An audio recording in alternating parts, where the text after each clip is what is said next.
தமிழகம் முழுவதும் கிராம உதவியாளர்களின் போராட்டம் தீவிரமடைந்துள்ளது. மதுரையில் 3வது நாளாக மாவட்ட ஆட்சியர் அலுவலகத்தில் பட்டை நாமம் அணிந்து நூதன முறையில் காத்திருப்பு போராட்டம் நடைபெற்றது. ஊதிய உயர்வு மற்றும் காலமுறை ஊதியம் உள்ளிட்ட கோரிக்கைகளை வலியுறுத்தி மதுரை மாவட்டத்தைச் சேர்ந்த 200க்கும் மேற்பட்ட கிராம உதவியாளர்கள் இந்த போராட்டத்தில் ஈடுபட்டனர். திமுக அரசு தங்களுக்கு அளித்த வாக்குறுதியை நிறைவேற்றாமல் ஏமாற்றிவிட்டதாக கூறி அவர்கள் நெற்றியில் நாமமணிந்து கண்டன முழக்கங்களை எழுப்பினர். இதுகுறித்து மாநில துணைத் தலைவர் மாரியப்பன் பேசுகையில், அரசின் திட்டங்களை கடைக்கோடி மக்களிடம் கொண்டு சேர்க்கும் எங்களுக்கு திமுக அரசு நாமம் போட்டுவிட்டது. எங்கள் கோரிக்கைகளை நிறைவேற்றாவிட்டால் வரும் தேர்தல் பணிகளை முற்றிலுமாக புறக்கணிப்போம். கிராம உதவியாளர்களின் இந்த பணி புறக்கணிப்பால் வருவாய்த்துறை பணிகள் முடங்கியுள்ளன. அரசின் அடுத்த கட்ட நடவடிக்கை என்னவாக இருக்கும் என்ற எதிர்பார்ப்பு எழுந்துள்ளது.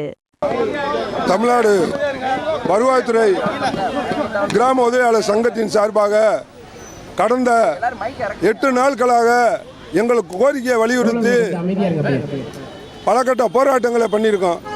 பார்த்தீங்கன்னா இன்னைக்கு 9ஆம் தேதி சாலை மறியல், 10ஆம் தேதி சாலை மறியல். எங்கள் மாநில நிர்வாகிகள் சென்னை எழிலகத்தில் 3 நாள்களாக காத்திருப்பு போராட்டம் பண்ணி இந்த அரசு எந்த ஒரு நடவடிக்கையும் எடுக்காமல் கூப்பிட்டு கூட பேசவில்லைங்கிறப்ப மிக வருத்தம் அளிக்குது கிராம உதவியாளருக்கு. இப்போ நாங்கள் 5வது நாளாக அதுக்கு ஆதரவாகவும் அவங்கள உடனடியாக கூப்பிட்டு பேசக்கூடியும் பட்டை நாமம் போட்டு இந்த ஆர்ப்பாட்டம் நடந்துட்டு இருக்கு. இந்த ஆர்ப்பாட்டின் வாயிலாக நாங்கள் கேட்டுக்கொள்வது என்னென்னா, கிராம உதவியாளருக்கு வரையறுக்கப்பட்ட ஊதியமான காலமுறை ஊதியம் வழங்க வேண்டும். இன்றைக்கி பார்த்தீங்கன்னா அடிப்படை பணிகளை புறாமே இந்த கிராம உதவியாளர் தான் செஞ்சுட்டு இருக்கோம்.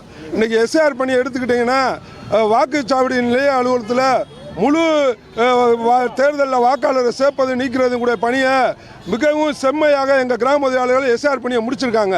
இதே மாதிரி இறப்பு முதல் பிறப்பு வரைக்கும் எங்கள் கிராம உதவியாளர் தான் எல்லா பணியும் இன்றைக்கி கிராமத்தில் செஞ்சுட்டு இருக்கோம். இதோட மேலும் சொல்ல போனோம்னா, அதாவது வாக்குச்சாவடி நிலைய அலுவலர் பணி போக அதாவது உங்களுடன் முதல்வர், உங்களுடன் ஸ்டாலின் என பல நலத்திட்ட உதவிகளை அந்த பயனாளிகளை அந்த இடத்துக்கு கூட்டிகிட்டு அந்த பயனடை வைக்கக்கூடிய பணியில் அதாவது வருவாய்த்துறையில் பேச மாட்டோமா எங்கள் கிராம உதவியாளர் தான் செஞ்சுட்டு இருக்காங்க.